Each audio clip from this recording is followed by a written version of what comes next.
ආයිබෝන් කියලා පිළිගන්නවා ඔයගොල්ලෝ හැමෝම ටෙක්සර YouTube channel එකට. ඉතින් අද වීඩියෝ එක බොහොම අලුත් වීඩියෝ එකක්. මොකද මීට කලින් මම මෙහෙම වීඩියෝ එකක් කළා නැහැ.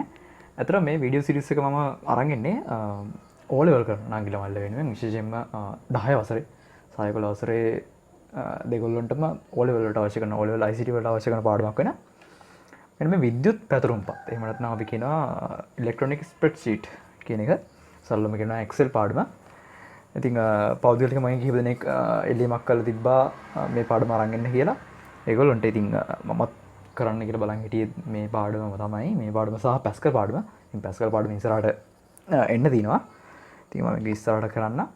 ඉතින් දැනට කරන්න ලේසිම පාඩම මේ වගේ ප්‍රසන්ටේෂන් එකක් මරින් කරන්න පුළුවන් ලේසිම පාඩම තමයි මේ විද්‍යුත් පැතුරුම්පත්. එහෙම නැත්නම් ස්ප්‍රෙඩ්ෂීට් එහෙම නැත්නම් Excel කියන පාඩම.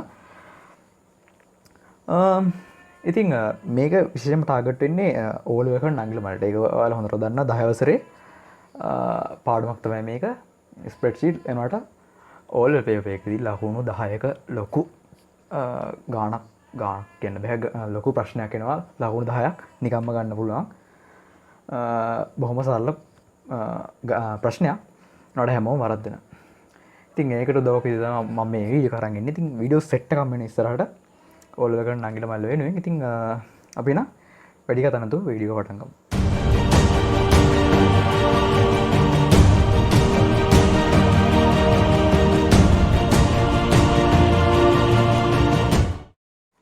හරි.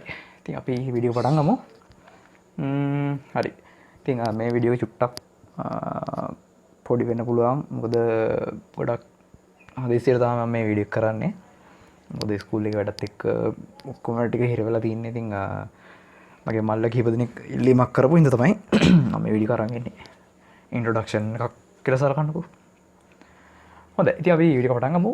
අපි කතා කරන්නේ විද්‍යුත් පැතුරුම්පත්. එහෙම නැත්නම් ඉලෙක්ට්‍රොනික ස්ප්‍රෙඩ්ෂීට් ගැන.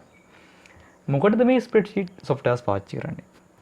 ප්‍රධානම දේ තමයි අපිට මේකෙන් ගොඩක් දේවල් කරගන්න පුළුවන්. විශේෂයෙන්ම මේ ගණිතය සම්බන්ධ දේවල්, සුළු කිරීම සම්බන්ධ දේවල් කරගන්න පුළුවන් මෙන්න මේ ස්ප්‍රෙඩ්ෂීට් සොෆ්ට්වෙයාර් එකක් භාවිත කරලා. ඔයාලා සමහරට දැකලා ඇති ඔයාලගේ පන්ති ස්කූල් එකේ කියලා දන්නකෝ ස්කූල් එකේ හරි ටියුෂන් ක්ලාස් එකේ හරි කොහේ හරි එක්සෑම්ස් කරනවා. හිතනවා ටර්ම් ටෙස්ට් එක කියලා. ඉතින් මේ ටර්ම් ටෙස්ට් එකත් පිළිගන්නාට පස්සේ ඔයාගේ ක්ලාස් ටීචර් ඔයාලගේ මාක්ස් අරගෙන මොකක් හරි සබ්ජෙක්ට් එකක් ගන්නකො අපි දුමු මැත්ස් කියලා. මැත්ස් කියන සබ්ජෙක්ට් එකේ ලකුණු සෙට් එක අරගෙන මේක දානවා PC එකක් කම්පියුටර් එකක් මාර්ගයෙන් සොෆ්ට්වෙයාර් එකක් ඇතුළට. අන්න ඒව තමයි මෙන්න මේ විද්‍යුත් පැතුරුම්පත් මෘදුකාංග. එහෙම නැත්නම් අපි කියනවා ස්ප්‍රෙඩ්ෂීට් සොෆ්ට්වෙයාර්ස් කියලා. මෙන්න මේක මාර්ගයෙන් ඔයාලගේ වැඩිම ලකුණු අඩුම ලකුණු ඊට පස්සේ රෑන්ක් එක හොයනවා. පන්තියෙන් කීවෙනියා කියන එක හොයන්න පුළුවන්. පන්තියේ පළවෙනියා දෙවෙනියා තුන්වෙනියා එහෙම හොයන්න පුළුවන්. ඉතින් අන්න ඒක හොයනවා ඔයා දැකලා ඇති. ඉතින් අන්නේ දේවල් කරන්නේ විශේෂයෙන්ම PC එකක් ආධාරයෙන් නම් එයා කරන්නේ. එයා අනිවාර්යයෙන්ම කරන්න ඕනේ මෙන්න මේ විද්‍යුත් පැතුරුම්පත් මෘදුකාංගය කරා. ඉතින් බොහෝ දෙනෙක් ගොඩක් ටීචර්ස්ලා ඉතින් අන්නේ ක්‍රමය තමයි යූස් කරන්නේ. නමුත් සමහර ටීචර්ස්ලා ඉතින් කොලේකට ඉලා ඒක තමයි කරන්නේ. ඉතින් මොකද මේ PC එකක් මාර්ගයෙන් කරනවා නම් ඒක නට ගොඩක් සරලව සහ ගොඩක් වේගවත්ව මේ වැඩේ කරගන්න පුළුවන් බොහොම සරලව. ඉතින් ඒක දැකලා ඇති අනිවාර්යයෙන්ම. දැකලා නැතුව තියලා මම හිතන්නේ නැහැ කොහොමදවත්. මොකද ඒගොල්ලෝ එහෙම කරන්නේ මේක ගොඩක් කාර්යක්ෂමව ගොඩක් ඉක්මනට මේ වැඩේ කරගන්න අවශ්‍ය හින්දා. සහ සුළු කිරීම පහසු වෙන්න සහ ඒ වගේම දැන් ඔය ලකුණු එකතු කිරීම කරනවා. ඉතින් අනේ ලකුණු එකතු කිරීම වලදී ලකුණක් දැන් අපි අතින් කරොත් මිස් වෙන්න පුළුවන්. එකතු කිරීම පොඩ්ඩක් එහා මෙහා යන්න පුළුවන්. ඉවරදින්න පුළුවන්. උනට මේ කම්පියුටර් එකක් මාර්ගයෙන් වැඩේ කරනවා නම් වරදින්න දෙයක් ඇත්තෙම නැහැ. හරි. ඉතින් අපි ඊළඟ ස්ලයිඩ් එකට යමු. අපි මුලින්ම කතා කරන්න තියෙන්නේ විද්‍යුත් පැතුරුම්පත් මෘදුකාංග හැඳින්වීමක් ගැන. හොඳයි. මෙන්න තියෙනවා. අපි බලමු මොකද්ද මේ තියෙන්නේ කියලා. ඊට සංකීර්ණ ගණනය කිරීම වඩාත් කාර්යක්ෂමව හා නිවැරදි පහසුවෙන් කර ගැනීමට විද්‍යුත් පැතුරුම්පත් මෘදුකාංග යොදා ගන්නු ලැබේ. ඒ කිව්වේ ඉතා සංකීර්ණ. ඒ කියන්නේ අපි හදන ඔය 1 1 2 ඒ වගේ ගණන් නෙමෙයි.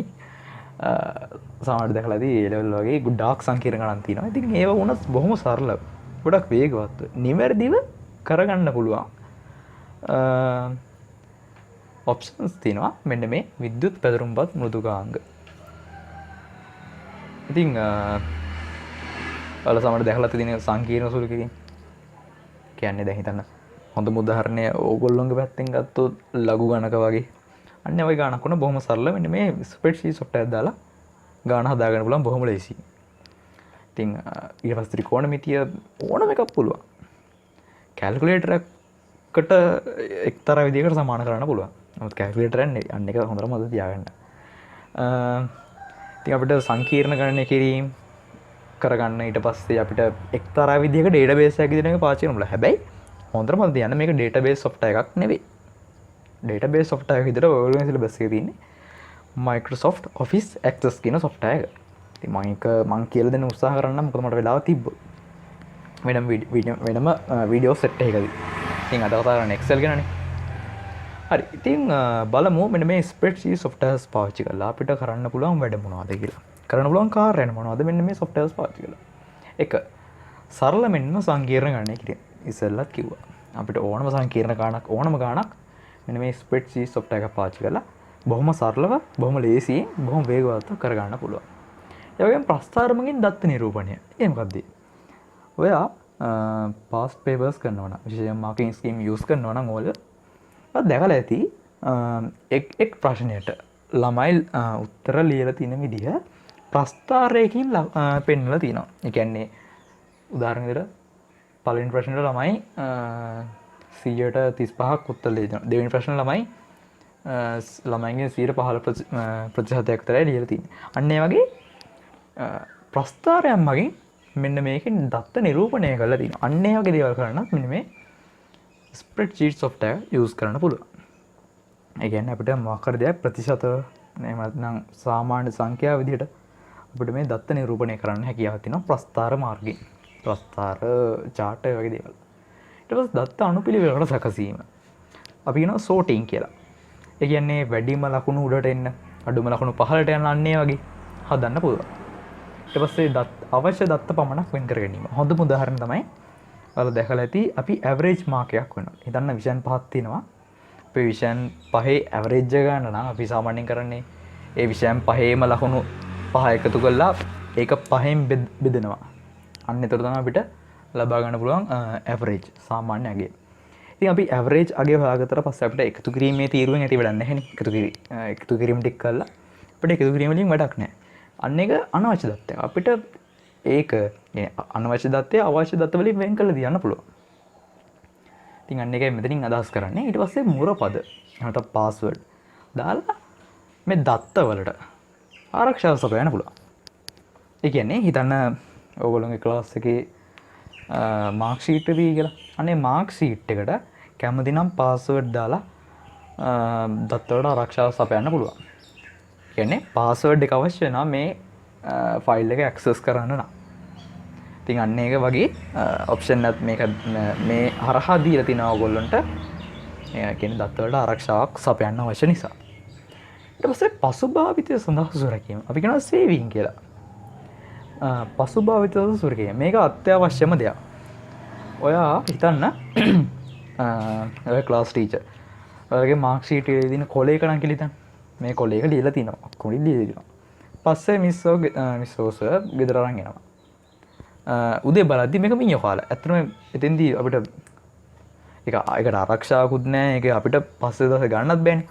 ඒ වුණාට ඔයා මේක කම්පියුටර් එකේ සේව් කරලා තියනවා නම්, ඒ කියන්නේ මේ ස්ප්‍රෙඩ්ෂීට් එක, ඒ කියන්නේ මාක් ෂීට් එක කම්පියුටර් එකේ සේව් කරලා තිබ්බනම් අපිට ඕන වෙලාවක ඕන තැනකදී ඕනම වෙලාවක අපිට මේක ආයෙ ගන්න පුළුවන්. අන්න ඒකත් මෙන්න මේ ස්ප්‍රෙඩ්ෂීට් softwares වල තියෙන ලොකු opportunity එකක්. වාසියක් කියලා හිතන්න. හොඳයි. ඉතින් මම හිතනවා ඔයාලට ඒක තේරෙන්නේ නැති කියලා බොහොම සරලව. ඉතින් අපි ඊළඟ ස්ලයිඩ් එකට යමු. ස්ප්‍රෙඩ්ෂීට් softwares. මේ තින්නේ ලෝකෙ මේ වෙනකොට නිකුත් කරලා තියෙන ස්ප්‍රෙඩ්ෂීට් softwares ප්‍රධාන මේවා තවත් ඇති. ඉතින් ප්‍රධානම ටික තමයි මෙතෙන්ට දැම්මේ. ඉතින් ඔයාලා දන්නවත් ඇති මේ දේවල්. Microsoft Office Excel, Apple Numbers, LibreOffice Calc, OpenOffice Calc මෙන්න වගේ softwares හතරක් ප්‍රධාන වශයෙන්ම ඔයගොල්ලෝ දීලා තිනවා. ඔයගොල්ලෝ සිලබස් එකේම. ඉතින් අපි එකකින් බලමු මොනවද මේ කියලා. Microsoft Office Excel මම හිතනවා ඔයගොල්ලෝ වැඩිපුරම පාවිච්චි කරන මේ software එක use කරනවා නම්. ඉතින් මේ software ඒ package එක විශේෂයෙන් නිකුත් කරලා තින්නේ Microsoft කියන සමාගමෙන්. ඔයා දන්නවත් ඇති. අනිවාර්යයෙන්ම දැනගෙන ඉන්න ඕන එක. ඊට පස්සේ තව software එකක් තියෙනවා Apple Numbers කියලා. ඉතින් මේක නිකුත් කරන්නේ Apple කියන සමාගමෙන්. ඔයා දන්නවා ඒකත්. ඊට පස්සේ LibreOffice Calc සහ OpenOffice Calc කියන්නේ මෙන්න මේ දෙක නම් ලොකුවට අහලා නැතුව ඇති. ඉතින් ඇයි මම මේ දෙක වෙනම වෙනම පාටකින් දැම්මේ? හොඳට මතක තියාගන්න මෙන්න මේ softwares දෙකම මේ LibreOffice Calc ඊට පස්සේ OpenOffice Calc මේ දෙකම free. ඔයාලට නොමිලේ මේක download කරගන්න ඕන තරම් බෙදලා දෙන්න අවශ්‍ය වෙනස්කම් කරන්න කිසි ප්‍රශ්නයක් නැහැ. ඔයගොල්ලන්ට කිසිම කෙනෙක්ගෙන් බලපෑමක් නැහැ. කියන්නේ මේක free software එකක්. අපිට ඕන විදිහට මේක වෙනස් කරන්න කාටට බෙදලා දෙන්න ඕන දෙයක් කරන්න. හැබැයි මේ softwares එහෙම බෑ. මේවා අපි සල්ලි දීලා ගන්න ඕනේ. මෙන්න මේ Excel කියන software එක සහ Apple Numbers කියන software එක. මේ දෙකම අපි කියන වාණිජ මෘදුකාංග නෑ. වාණිජ මෘදුකාංග කියලාත් අපි එක්තරා විදිහක් කියනවා. කියනත් මේවා සල්ලි දීලා ගන්න ඕනේ. මෙන්න මේ Microsoft Office Excel කියන සහ මේ Apple Numbers කියන එක අපි සල්ලි දීලා ගන්න ඕනේ. හැබැයි මේ දෙකේ එහෙම ප්‍රශ්නයක් නැහැ. මේ දෙක ෆ්‍රී ගන්න පුළුවන් අපිට. ෆ්‍රී අරගෙන ඕන දෙයක් කරන්න පුළුවන් මේ softwares දෙකේ. ඉතින් අන්න එක හොඳට මතක තියාගන්න ඔයගොල්ලෝ. ඔයගොල්ලෝ සිලබස් එකේ තියෙන මෙන්න මේ Office Excel සහ LibreOffice Calc කියන softwares දෙක මට වැඩිපුරම බොහෝ දෙනා use කරන්නේ මෙන්න මේ software එක Excel. හරි ඉතින් මම හිතනවා මේ වැඩි හොඳම මේ පාඩමේ මේ කොටස තේරෙන්නේ නැති කියලා අපි තව පොඩක් ඉස්සරහට තවම වෙලා තියෙනවා. පැතුරුම්පත් මෘදුකාංගයක අතුරු මුහුණත ඉන්ටර්ෆේස්. හොඳයි. මෙන්න තියෙනවා ඉන්ටර්ෆේස් එක. ඉතින් මේ කියලා දෙන්න මම Office Excel software එක පැත්තට යන්න. හොඳයි මෙන්න තියෙනවා Excel interface එක. Microsoft Office Excel interface එක. ඉතින් මෙන්න මේ වගේ interface එකක් තමයි ඔයගොල්ලෝ බලා ගන්න පුළුවන් ප්‍රධාන වශයෙන්ම. ඉතින් මේකේ නම් කරන්න බොහෝ විට දෙන එකක් නැහැ ඔයගොල්ලොන්ට. මේක ගැන පොඩි අවබෝධයක් තියාගන්න. ඉතින් අපි එහෙනම් ආයි යමු බලන්න ප්‍රසන්ටේෂන් එකට. ඔයගොල්ලන්ට දැන් ඉන්ටර්ෆේස් එකක් පෙන්නුවා කොහොමද කියලා. ඉස්සරහට. හොඳයි. ඉතින් මෙන්න තිනවා මම නම් කිරීමක් කරලා තිනවා. කියන්නේ සරලම නම් කිරීමක් කරලා තින්නේ. හොඳයි. අපි මේකේ එකින් එක අපි විස්තර කරමු මොනවද මේ කියලා. ඉතින් ඔයාලට පේනවා මෙතනින් තීරුවක්. මෙතනින් පේලියක්. ඊට පස්සේ මෙතන කොටුවක්. මෙතන කොටු සෙට් එකක්ම මම highlight කරලා තියෙනවා. මොනවද මේ? අපි එකකින් බලමු. මෙන්න මේක කෝෂයක් කියලා කියනවා. ඒ කියන්නේ සෙල් එකක්. මම ඔයාලට ඉස්සරහට කියලා දෙන්නම් මේක deep introduction එකක්. ඉස්සර මතක තියාගන්න මේක කෝෂයක්. මෙන්න මේ එක කෝෂයක්. මේ එක සෙල් එකක් ඇතුළත තමයි අපි එක සුළු කිරීමක් කරන්නේ. අපිට මේක සෙල් එකක් ඇතුළත එක සුළු කිරීමක් කරගන්න පුළුවන්. ඊට පස්සේ මේ තියෙන්නේ තීරු. මේ A B C D E F G H ඔන්න විදිහට තියෙන්නේ තීරු. වෙන කොලම් කියලා. ඊට පස්සේ මේකට 1 2 3 4 5 6 ඒ වගේ අංග දාලා දෙන්නේ පේලි රෝස් කියලා. ඊට පස්සේ නාම කොටුව. අන්න මේ නාම කොටුව ගැන පොඩි සලහනක් කරන්න තියෙනවා. හැබැයි මම කරන්නේ ඊළඟ වීඩියෝ එකේදී. මොකද වීඩියෝ එක ටිකක් දික් වෙනවා. එතකොට එහෙම කරන්න ගියොත් මේ තියෙන්නේ නාම කොටුව. අන්න එක පොඩ්ඩක් ඔයා මතක තියාගන්න. මම ඊළඟ වීඩියෝ එකේදී විස්තරාත්මකව පැහැදිලි කරලා දෙන්නම් මොනවද මේ කියලා. ඊට පස්සේ මෙන්න මෙතන තියෙනවා fx කියලා දාලා සූත්‍ර තීරුව ෆෝමියුලා බා කියලා කියනවා. ඉතින් මම මේක Excel software එකට ගිහලා මම වෙනම පැහැදිලි කරන්නම් මොනවද මේ කියලා. මොකද මේ නිකම්ම මේ සම්පූර්ණ software එකේ image එකකින් කවලා ගත්ත කැලලක් විතරයි. හරි. ඊට පස්සේ මෙන්න මෙතන දිනවා cream පාටකින් වගේ මම ලකුණු කරලා දිනවා cells කිහිපයක් එකතු කරලා. ඉතින් ගියා. ඉතින් මෙන්න මේක අපි කියනවා කෝෂ පරාසයක්. සෙල් රේන්ජ් එකක් කියලා කියනවා. කියන්නේ කෝෂ කිහිපයක එකතුවක්. ඉතින් මම හිතනවා ඔයාලට මේක හොඳටම තේරෙන්න ඇති කියලා. මොකද බොහොම සරල දෙයක් මම ඉතින්දි කතා කරේ. අපි යමු Excel worksheet එකට. මේකින් පැහැදිලි කරගන්න. හොඳයි. ඉතින් ඔයාලට පේනවා මෙන්න මෙතන කළු පාට කොටුවක් වගේ තියෙනවා.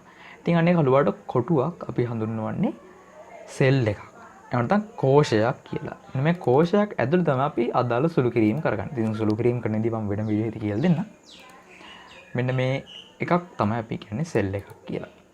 ඊට පස්සේ ඔයාලට පේනවා මෙන්න මෙතන මම මෙන්න මේ වගේ කර්සර් එක අරන් ගියාට පස්සේ මෙන්න මෙතන n කියලා ටැබ් එකක් highlight වෙලා තියෙනවා. මෙන්න මේක අපි කියන්නේ කොලම් එකක්. එහෙම නැත්නම් තීරුවක් කියලා. මේ තියෙන තීරුවක්.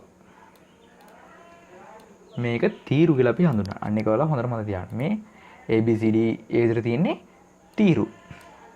ඊට පස්සේ මෙතනට ඒ විදිහටම කර්සර් තිබ්බට පස්සේ කියන මෙතන සෙල් එක සිලෙක්ට් වුණාට පස්සේ පේනවා මෙන්න මෙතන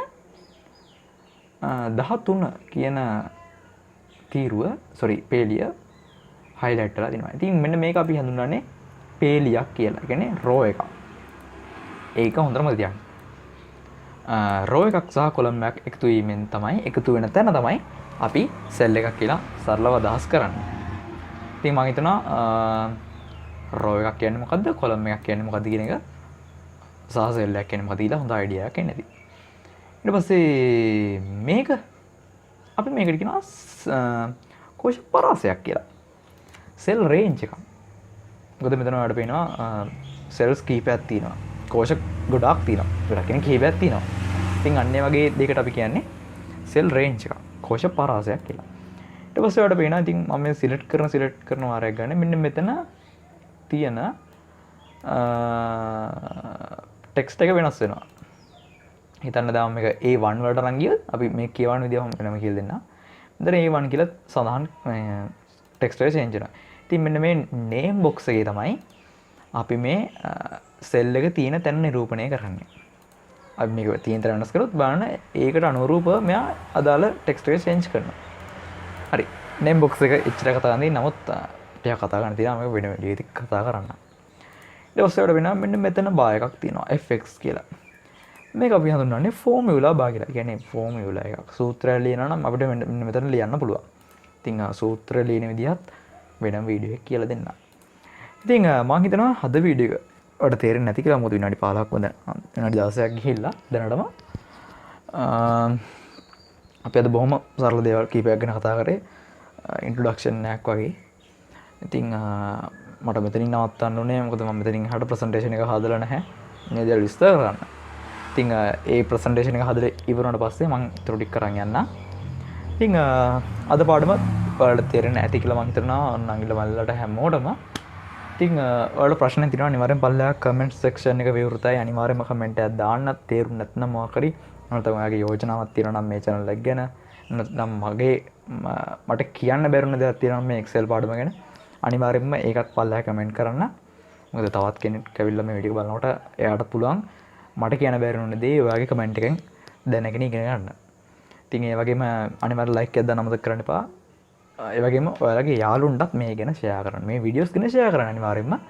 මොකද ඔයාලගේ යාළුවෝ ඉන්නේ නැති මේ Excel පාඩම හිර වෙච්ච කරගන්න බැරි වුණා. ඉතින් එයාට ලොකු උදව්වක් මේ වීඩියෝ එක. ඉතින් අමතක නොකර අපේ channel එක subscribe කරන්න අමතක කරන්න එපා. අපි එහෙනම් ඊළඟ වීඩියෝෙන් ඉක්මනටම හම්බෙමු.